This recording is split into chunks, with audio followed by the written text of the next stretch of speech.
বিজেপির পরিবর্তন যাত্রার রথ ভাঙচুর করার অভিযোগ উঠল তৃণমূলের বিরুদ্ধে। বুধবার রাতে এই ঘটনাটি ঘটেছে কোচবিহার ২ নম্বর ব্লকের মহিষবাথান এলাকায় বলে অভিযোগ। এই ঘটনার প্রতিবাদে বুধবার সন্ধ্যায় পৌডিবাড়ি এলাকায় পথ অবরোধে সামিল হন বিজেপির নেতাকর্মীরা। উপস্থিত ছিলেন বিজেপি উত্তর বিধানসভা কেন্দ্রের বিধায়ক সুকুমার রায়। তবে তাদের বিরুদ্ধে ওঠা সমস্ত অভিযোগ অস্বীকার করেছে তৃণমূল। চলতি মাসের ১ তারিখ কোচবিহার রাসমেলা ময়দান থেকে শুরু হয় বিজেপির পরিবর্তন যাত্রার রথের পথ চলা। বৃহস্পতিবার থেকে জেলার বিভিন্ন বিধানসভা কেন্দ্রে ঘুরবে এই রথ। এদিন রাত্রি যাপনের জন্য কোচবিহার উত্তর বিধানসভা কেন্দ্রে প্রবেশ করেছিল এই রথটি, কিন্তু গন্তব্যে পৌঁছানোর আগেই মহিষবাথান এলাকায় এই রথটিতে ভাঙচুর চালানো হয় বলে অভিযোগ। যদিও এই প্রসঙ্গে বিজেপির জেলা কমিটির সদস্য অমিতাভ পাল বলেন, আগামীকাল এই রথ নির্দিষ্ট গন্তব্যস্থলে যাবে, যদি কারো ক্ষমতা থাকে আটকে দেখায়। অপরদিকে এই রথ ভাঙা নিয়ে কোচবিহার ২ ব্লকে তৃণমূল কংগ্রেস সভাপতি তথা কোচবিহার তৃণমূল কংগ্রেসের সাধারণ সম্পাদক শুভঙ্কর দে বলেন, এই ধরনের কোনো ঘটনাই ঘটেনি, মিথ্যা অভিযোগ করা হচ্ছে। সামনে বিধানসভা নির্বাচন, তার আগে উত্তপ্ত হতে শুরু করল কোচবিহার। ব্যুরো রিপোর্ট, জজবা 24 বাংলা। বিজেপির সর্বভারতীয় সভাপতি নীতিন নবীন তিনি ১ মার্চ কোচবিহারের রাসমেলায় জনসভা করেন এবং আনুষ্ঠানিক উদ্বোধন করেন বিজেপির পরিবর্তন যাত্রা। যদিও রঙের উৎসব হোলি, আর সে কারণেই দুদিন সেই পরিবর্তন যাত্রার রাস্তা বন্ধ ছিল, কারণ মানুষের রঙের উৎসবে বাতোয়ারা হবে। আগামীকাল সকাল ১০টায় কোচবিহারের রাসমেলা মাঠ থেকে এই পরিবর্তন যাত্রার রথ কোচবিহারের বিভিন্ন বিধানসভা ঘোরার কথা। ঠিক তার আগেই হোলির দিন সন্ধ্যায় এই পরিবর্তন রথযাত্রার যে রথ, সেই রথে ভাঙচুরের ঘটনা ঘটল তৃণমূল আশ্রিত দুষ্কৃতীদের দিকে অভিযোগ তুলে। আমি যদি ছবিটা দেখাই, এই সেই রথ, যেই রথের সামনের যে কাজ, সে কাজ কিন্তু ভাঙচুর। অর্থাৎ কোচবিহারের ২ নম্বর যে ব্লক, সেই ২ নম্বর ব্লকের যাবার সময় এই গাড়িতে ভাঙচুর চালানো হয় এবং অভিযোগ বিজেপির পক্ষ থেকে করা হচ্ছে, তৃণমূল আশ্রিত দুষ্কৃতীরা এই ভাঙচুর করেন।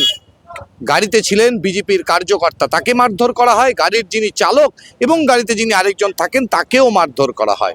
প্রশ্ন উঠছে, বিরোধী রাজনীতি করতে গিয়ে কি শহরে বা কোচবিহারে কোনো অসুবিধা রয়েছে, নাকি শাসক দলের বিরোধী রাজনীতি পছন্দ না? এই প্রশ্ন কিন্তু এখন সর্বত্র। এই মুহূর্তে আমার সাথে রয়েছেন কোচবিহার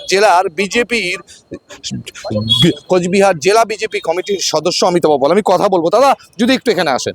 দাদা, এই যে পরিবর্তন যাত্রার রথ যা আগামীকাল থেকে ঘুরবে, তার আগে হোলির দিন এহেন ঘটনা, কি বলবেন? আপনারা জানেন যে আগামীকাল সকাল 10টায় বিজেপি, ওয়েস্ট বেঙ্গল বিজেপির পরিবর্তন যাত্রা যে শুরু হয়েছে, সেটা আমাদের শুভ উদ্বোধন হয়ে গেছে গত 1 তারিখে এবং আগামীকাল এই যাত্রা আমাদের রাসমেলা ময়দান থেকে শুরু হচ্ছে। তা আজকে সন্ধ্যায় গাড়িটা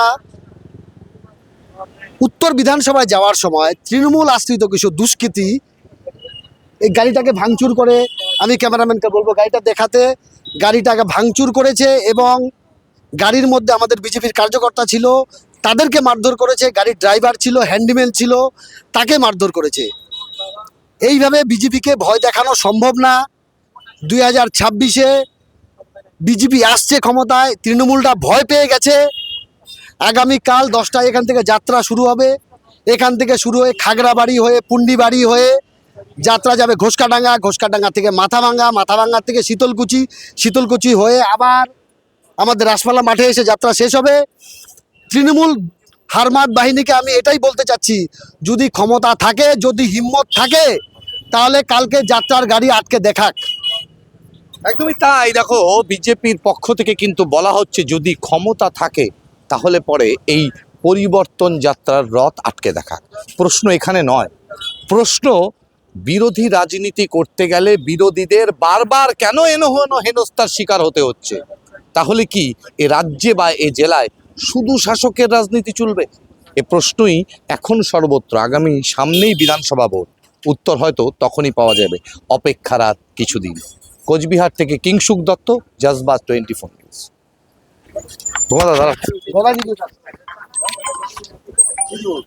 বিজেপি যে কথা বলছে মহিষবাথানে তাদের রথের উপর আক্রমণ করেছে, এরকম কোনো ঘটনাই ঘটেনি এবং আমাদের তৃণমূলের কেউ এই ঘটনার সঙ্গে কোনোভাবে যুক্ত না, প্রমাণ করতে পারবে না বিজেপি।